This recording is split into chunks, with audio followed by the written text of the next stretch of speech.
le Flash Info. Quelques 61 000 foyers étaient privés d'électricité ce lundi matin en Bretagne et en Normandie en raison de la première tempête automnale qui souffle sur l'ouest et le nord de la France depuis dimanche, a-t-on appris auprès de RDF.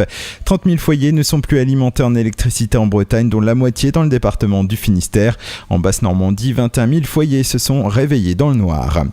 Religion, Laurent Leboulch, ancien prêtre à Lannion dans les Côtes-d'Armor, a été ordonné évêque du diocèse de Coutances ce dimanche après-midi au terme d'une cérémonie qui a duré près de 3 heures. La cérémonie s'est déroulée devant plus de 3000 spectateurs, dont de nombreux Bretons.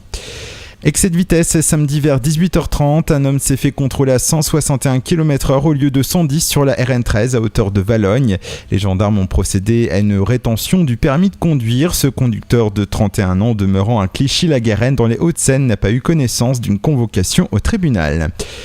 À plusieurs semaines des fêtes de fin d'année, Noël pointe déjà le bout de son nez dans les rues de Cherbourg. 900 mètres d'illumination ont été installés depuis la mi-octobre dans 57 rues de la ville. Une installation bien en amont pour préparer à tous les aléas météorologiques ou aux travaux de voirie qui pourraient intervenir avant la fin de l'année. Sur les 455 motifs, près d'un quart sont des nouveautés. Les rues seront éclairées du 6 décembre au 6 janvier.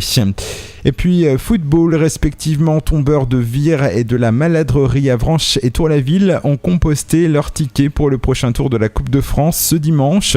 Les deux clubs se sont imposés sur le score de 1-0 et rejoignent ainsi Cherbourg et Dives qualifiés samedi au 7e tour de l'épreuve, celui qui marque l'entrée en lice des clubs de Ligue 2.